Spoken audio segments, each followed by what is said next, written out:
he's coming closer to us. Yep.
Tracks and get a parking space. We can park 90 trains here.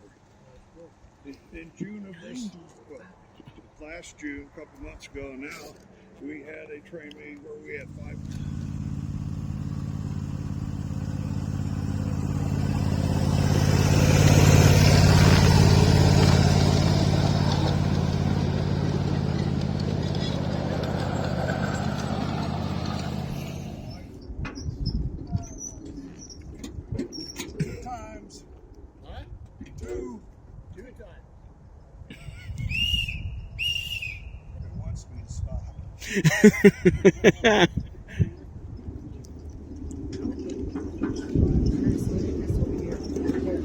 Oh, wow. I see it.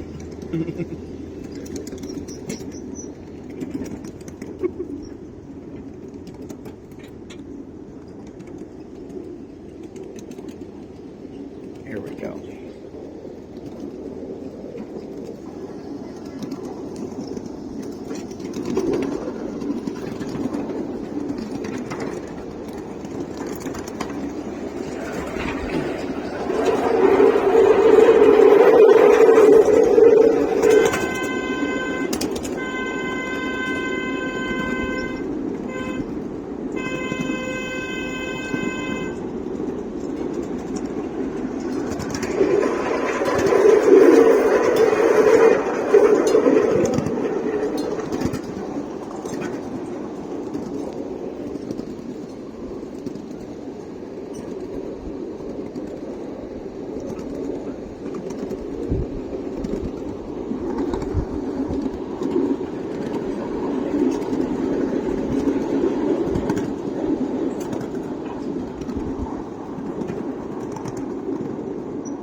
Here, it's a junction box, and we need to pick one. If this young man wants to push the bottom button, he can change the track.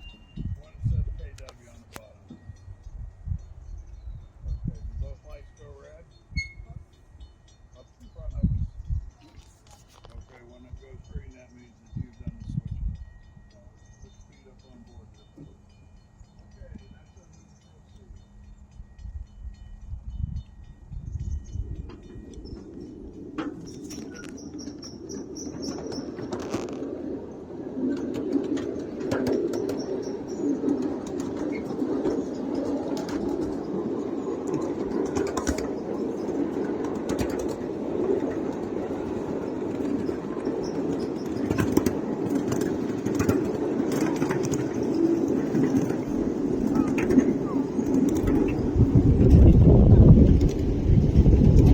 Yeah. That's the Old West.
she can jump over there.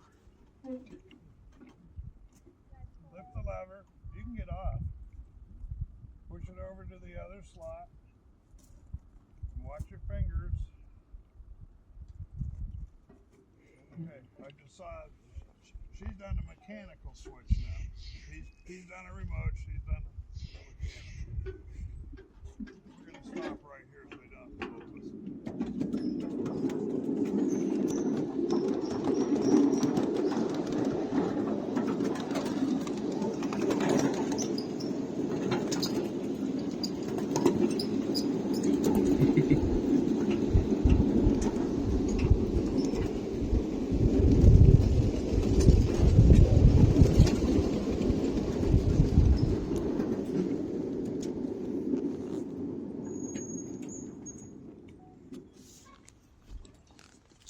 History of Train Mountain. What you're looking at right here was the original Train Mountain. It was called Klamath and Western Railroad.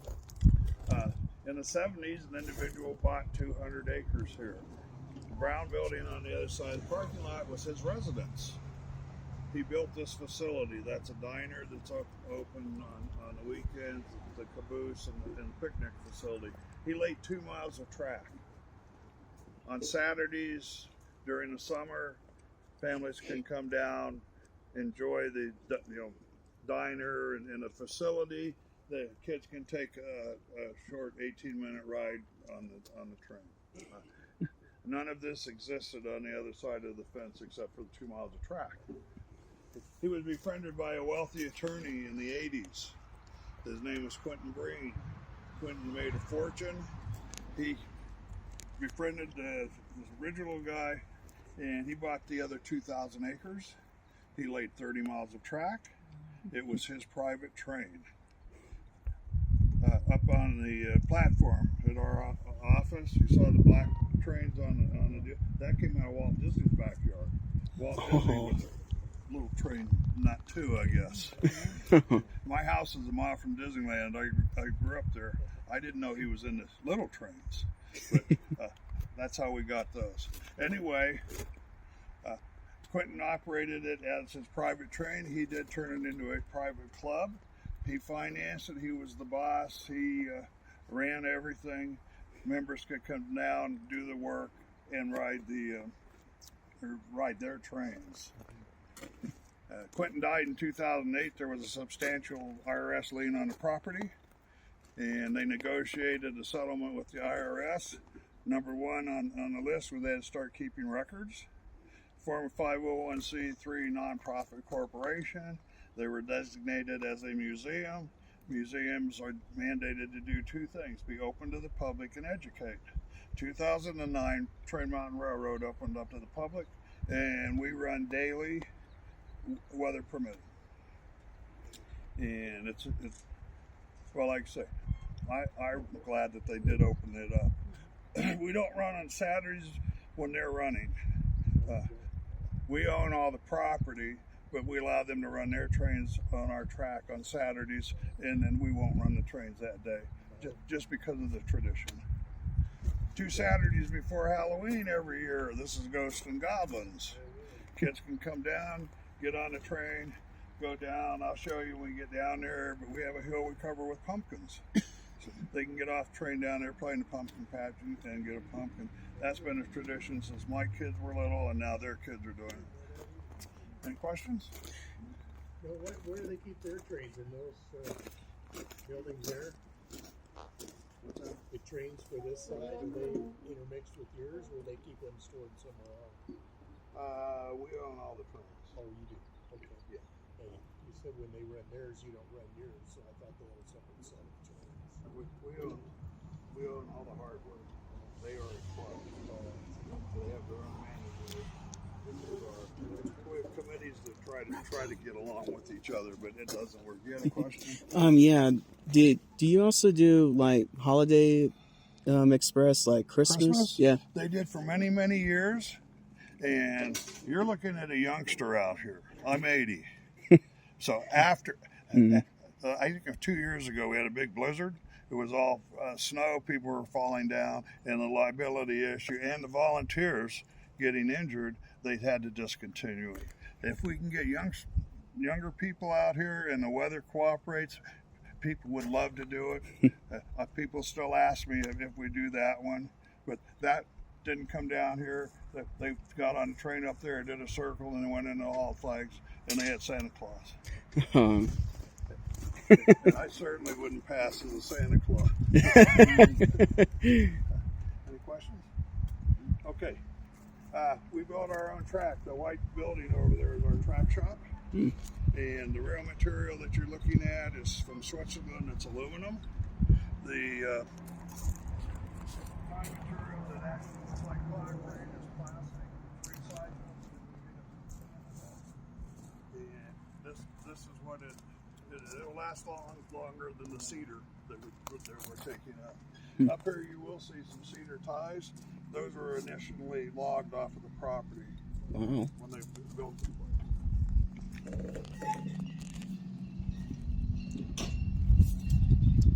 Any questions? We'll let these guys go through.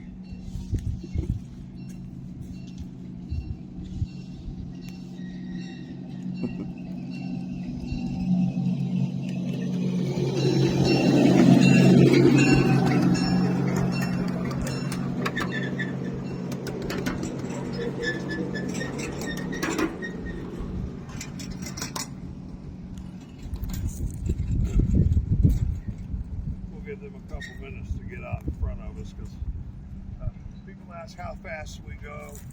7 miles an hour is the speed limit on the property, 1 mile an hour in the yards. I travel at about 5 miles an hour because that's comfortable for me and for my passengers. 5 miles an hour in 1/8 scale is about 48 miles an hour on a real locomotive. And we don't have seat belts. So. Put it in perspective, the chipmunks and the squirrels that you see, on a real locomotive, those would be deer and antelope. And while we're here, you want to blow the horn? Press my thumb. Gently. How about you, young lady? One thumb.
This will be the pumpkin patch. So it will be covered with pumpkins. That's where the kids can get off, play in the pumpkin patch, get a pumpkin, and go back up there. That track right there, if I miss that switch, would be 2.5 hours getting back. I call it the switch of no return. So, if you look down through the trees, you will see a blue caboose down there. Quentin Oh, yeah, I bought see 38 cabooses way back when. We are the largest privately owned caboose collection in the United States right now. That was his prototype. His plan was where you see RVs, he was going to have cabooses around there, and people could stay in the cabooses. There's sidings there, they could park their trains there. He went to the county and asked for a permit, and they turned him down. They said it didn't fit in their urban growth plan. We're 25 miles from the nearest red light or McDonald's. That city's never going to get out. In his frustration, he took 30 cabooses, put them up on the ridge. If you go down any of the 4 highways that border this property and look up, you'll see a caboose up there somewhere. That's how they got there. That is full RV hookup.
Hi everyone, thanks for watching my September train visit to the Train Mountain Railroad Museum. And if you wanted to see more of their activity with their miniature gauge railway, go onto their main website, but of course go onto their YouTube channel to see more of their train activity or their history of the miniature gauge railway. But of course, go onto their Facebook or whatever the link that they have, but they will tell you all about the history of the miniature gauge railway. And I gotta tell you, from my experience when I first came there, I was amazed, and I could feel the history of the miniature gauge railway, where it started. And there were wonderful people there, fun to talk to, and of course the engineer that you see him in this video of his Union Pacific diesel locomotive. And anyway, later in the future, I might come back to the Train Mountain Railroad Museum to film more of their trains, but also to see their rail line, how far they built. And of course, I'll keep you updated on what I'm gonna do next for my film. And as always, thank you for watching and enjoy this last video of my last train trip. And thanks for watching, and I'll see you at the next station. All aboard!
That's so cool.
Hi, we made it. Sorry.